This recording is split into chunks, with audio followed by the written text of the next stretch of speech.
What is a high vibration person? And 3 powerful techniques to raise your vibration. That's what we're going to be talking about today. And if you're a fan of CoffeeZilla, especially, the reason why you're probably such a big fan of him is probably because you got scammed by some get-rich-quick guru, and now you're going to CoffeeZilla for some tips on how to avoid it. And if that's you, you need to watch this video, because the tips I'm going to give you on raising your vibration, the techniques I'm going to provide in this video, are free of charge, first of all. But second, they'll give you an instant 10 to 20K ROI on life improvement just by watching the video. This topic was recommended from the YouTube algorithm. And the YouTube algorithm spoke to me through the YT Studio app. And it said, tell the people about this. The people are hungry for this knowledge. And it will raise their vibration. And you will become beloved in the community by telling the people today's topic, which is what is a high vibration person, and 3 powerful techniques to raise your vibration. So before we get into that, make sure you hit the like, hit the subscribe. Okay, so what is a vibration? The easiest way to answer the question, if you want to just know right away, is if you ask someone like, hey, what's the vibe of a certain person or situation? What's the vibe? What's their vibe? And someone says, it's a vibe, or it's a good vibe, or it's a high vibration, whatever, it's a great vibe, the vibes are good, whatever it is, then you know instantly that this is a high vibration. But what is lesser known, or more takes a little more to understand, is that the vibration is actually a spiritual system. And it is the backbone of non-dual spiritual philosophy. And you could even say that it's a scale of righteousness, because the higher the vibe, the closer to God, you could say, the closer to your true nature and the closer to God. So what are the characteristics of someone with a high vibration? The Taoists actually say that if you have a high vibration, then you have duh. And duh means that you are authentic, creative, joyful, in a flow state, very witty, high energy. Your energy is infectious. You're in a good mood. It bubbles over, and others around you will also become in a good mood. It will raise their vibration as well. And they basically say that then you have duh. Now, the literal translation of duh is, I think, authentic, right? So these guys are really saying that your true nature is to be of a high vibration. And it's your mind activities that are blocking out the Tao and blocking out the life energy and making you feel down and not like you have that high vibration. But actually, your true nature is to have that vibration. That vibration is always trying to come through all the time, and it is your mind blocking it. And so, you know, even if someone says, hey, what do you think of that guy? And they go, hey, that's the man. That what you know, this is a synchronicity in the languages, because when they say the man, they're kind of saying duh man, a man of duh. So in order to understand it, though, let's compare it to traditional morality. Traditional morality says that you are righteous if you pray a lot, if you make, you know, money for your community, you know, but like not in a bad way, but like, you know, you're doing well in life, you're getting ahead, you're making money, you're praying to God, you're doing some work for God, that sort of thing. But vibrational thinking is total opposite of that, actually. They would call that egoic-based thinking, hierarchical-based thinking. And the way that the duh works, or the vibrational thinking, is that it actually follows this chart here. So this chart shows different emotions that you can have. And the higher your vibration, the more loving and expansive. The lower the vibration, the more fearful and contracted you are. But to fully understand this, let me just tell you what the top techniques are. Just by telling you what the top techniques for raising your vibration are, it'll actually give you a better understanding of exactly what this is, the high vibration. Because it is very, you know, it sounds flaky, it's very ephemeral, it's very, like, you know, hard to pin down exactly what it is. So number one technique for raising your vibrations is very counterintuitive. All 3 of these techniques are very counterintuitive, but like I said before, free of charge and will raise your vibration. It'll give you a 10 to 20K ROI on life instant, just like that. So number one technique, dancing. It's not what you think. It's not what you think. It's opposite of traditional morality. Traditional morality would look at dancing and say, this is frivolous. This is meaningless. What is dancing? But what the Taoist would say, what the vibrational thinker would say, is that when you are dancing, what happens is, let's just say you hear a really good song that you like, right? First, you're going to feel a flutter in the heart. That flutter in the heart is almost like a single unit of vibration. It's almost like one big vibration coming in. And once that vibration hits, now you're out of your mind and into your heart and into your body. And you're dancing, right? Now, in the moment of dancing, you're not really choosing the dance moves. If you're truly in a trance, if you really are dancing correctly, if I can put it that way, then you're not thinking of like, what's the next move going to be? You're not mechanical, right? Then you'd be dancing. But what happens with high vibrational dancing is that you're not thinking anymore. You're in the heart, right? And by not thinking, you're letting the Tao come in, the energy, the life energy come in, and now you're not dancing, God's dancing. The Tao is dancing through you, and you're just a vessel.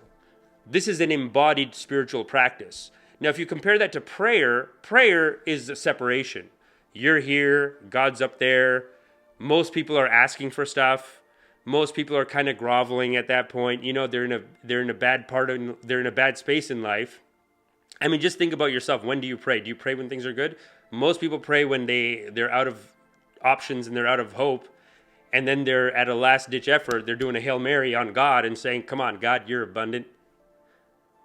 You can do anything. God, you can snap your fingers and give me $1 million. Come on, God, give me that favor. Right? So that's where dancing, even though on the surface frivolous, it's actually a much more superior practice, much more superior spiritual practice, and it is an embodied practice. So that's number one. Let's go to number two, comedy, laughter. And if you go to a laughter Guruji, that's one form of laughter, but really the highest form of laughter meditation is through a professional comedian. The comedian is, you could say, the peak professional laughter guru. And what's happening when you laugh, again, there's a overflowing of that flutter in the heart. It's not just one flutter, it's so many flutters coming in at once, and then you've lost control, and ha ha ha ha ha. Again, you're not in control. God's in control. God's coming in and laughing through you. Now, there's a lot of breathwork practices, what the Hindus call pranayam. And when you do pranayam, there's a lot of different techniques you can do. One of them is called Kapalbhati. And when you do Kapalbhati, you're breathing like, it's kind of like that, right? When you're laughing, you're going, ha, ha, ha. It's almost like a breath work, but again, you don't have to do the breath work. God comes in and does the breath work for you. Third technique for raising your vibration. This is very counterintuitive, and this is actually almost offensive to the traditional spiritualists. Traditional institutionalized religion, they will look at this as a travesty even, as an insult. Not with comedy and dancing, it is frivolous. But this third one I'm going to tell you, this is very controversial and very offensive to some people, but I'll tell you exactly what it is. The third one is orgasm. Now, when I say orgasm, I don't mean a men's orgasm, because a men's orgasm is, it's who cares, right? If a masculine orgasm, if a men's orgasm, it doesn't really matter. It's not really valued like that. Doesn't really matter that much. But a feminine orgasm is a somatic healing, you could say. It's a dissolving of the mind. It's very, literally vibrational. They're vibrating, usually, and they're shaking. And because what's happening in that moment is what the French call la petite mort, which means little death. And what's happening when you have a little death, if you're vibrationally minded, then what they say is that all death is actually a celebration and a culmination of life, and all death is followed by a resurrection one step closer to God. So when you're having a little death, an orgasm, that's basically what's happening. Your mind is gone. You're fully in the body. It's an embodied practice again. And while you're in the body, a somatic healing is taking place. And after the orgasm, you're fresh, you're ready to go. I remember I was dating this girl once, and I went to her house, and she was real cranky. And very, very, very cranky, very negative, very angry, slamming the cupboards, slamming the water. She asked me if I wanted water. She slammed it down. She almost broke the glass because her vibration was so low. And she was just in a bad mood. And then we had sex. And once we were finished, once she had that release, she bounced out of bed and she was like, okay, it's a beautiful day. It's sunny outside. Let's go for a walk. We're going to get brunch. We're going to do this. We're going to go work at a cafe. We're going to get coffee. She was full of life, full of energy. Right? So I've experienced this firsthand. And you can experience this too. And if you're not, if nobody wants to have sex with you, then I would say the process from flirting all the way to orgasm is what some Hindus would call the dance of Shiva and Shakti. Shiva and Shakti are two Hindu gods that some Hindus again say, there's different schools of thought on this even within Hinduism, but some Hindus say that it is at the heart of creation. So when you're flirting with someone, when you're in that process from flirting all the way to orgasm, you are engaging in the dance of Shiva and Shakti. You're doing God's work, basically. You're doing the work of creation. And like I said, very powerful spiritual practice. I know there's a lot of spiritual people out there who actually say the opposite, that this is sinful, that this is wrong. This is why it's so controversial to say. But I'll tell you guys, right? I don't care. I have to tell the people. And what a lot of people will say is that you should avoid sex and you should, suppress it and push it down and ignore it. But there's a totally new school of thought or a different school of thought on sex. And some people call it sacred sexuality. And I'm not an expert on it. I am an expert in giving orgasms, but I'm not an expert in like the whole process. But there is a great book that you can check out called The Return of Eros.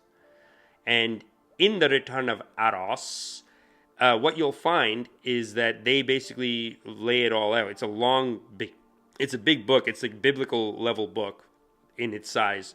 And it deserves that, right? Because there's a lot to go through there, and I would recommend checking that out. So a couple of things, actually, just to put a cap on this, give you some practical solutions here, just to give the community some practical solutions, because I know I'm competing with all these get-rich-quick gurus on this channel. A lot of you, like I said, if you're here because of CoffeeZilla, it's because a lot of you got scammed because you're being a bunch of greedy little pigs, weren't you? You wanted to make some money for nothing. And like I said, this practice costs nothing and gives you an instant ROI on life. So what you want to do right now is schedule one dance per week. And you can, if you don't want to go out at night, because nighttime dancing, there's benefits and there's negatives to it, right? Like you're losing your sleep. Sleep is very important spiritual practice as well. But if you don't want to go dancing at night, look for day parties. There's a lot of day parties in Toronto. As I mentioned before, my friend G, who I do comedy with, is throwing a day party. I think it's June 15th. I'll have the date in the comment section, or you can follow me on Instagram, and I'll have it posted there as soon as that flyer's ready. But dancing once per week. If you want to find a day party, do a day party. If you want to bring everyone to your house, you could even play Just Dance. There's a video game called Just Dance, and they'll actually just give you the moves if you want to start practicing like that. So once a week, go dancing, instant ROI on life. Second thing that you should all be doing is look for a local comedy show. You can look for a famous person's comedy show, but if you go for a local comedy show, it'll be $20-$30, right?